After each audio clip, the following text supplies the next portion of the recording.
I want to bring in the opposition, the manager of opposition business, Paul Fletcher. We've just seen the calendar of the sitting for next year. What do you make of it? It looks like a March 25 budget.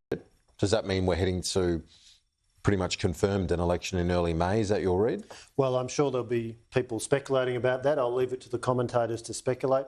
We're, of course, going to spend every day between now and the election, whenever it's called, making the point to the Australian people that just about everybody feels worse off than they did when at the last election in May 2022, because real per capita after-tax household income or after-tax income is now down over 8%.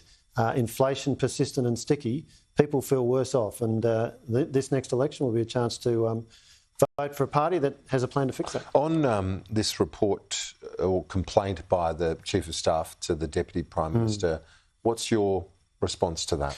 Well, everybody has a right to a safe workplace, and employees who are complaining of bullying or other matters obviously need to have a place to go to report that. Look, I'm not going to comment on the specifics of the case. It may be that the Deputy Prime Minister's former Chief of Staff, may ultimately down the track take legal action. For those reasons and others, I'm not going to comment on the specifics. What I would say is it was our government, the Morrison government, which commissioned the Jenkins Review, which has led to a whole series of changes. Of course, the legislation has been introduced to establish the Independent Parliamentary Standards Commission. There's already a Parliamentary Workplace Support Service. As to the specifics of the allegations that have been made by Richard Marles, former Chief of Staff, that's really a matter for him to address. No doubt he'll be asked questions by the media and others about it. But is it something you will take up in question time?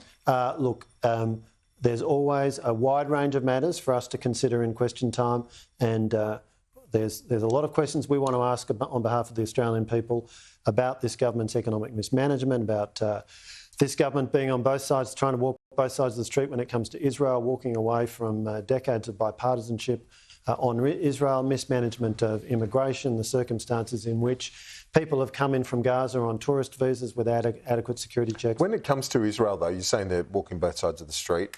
Is that reference to the fact that they're saying Israel can defend itself, has a right to defend itself, but calling for a ceasefire? Well, at the same time?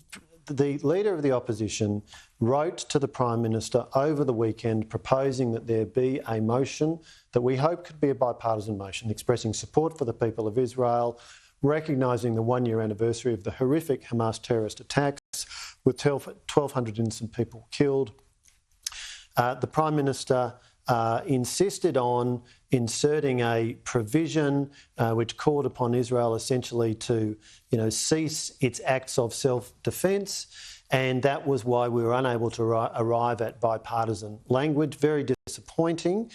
Subsequently, we had the Senate pass a motion where Labor did agree to amendments referencing Israel's right to defend itself. We've seen a weak, inconsistent position by the Prime Minister, not based on moral clarity, but based on domestic political considerations. Paul Fletcher, thanks for your time.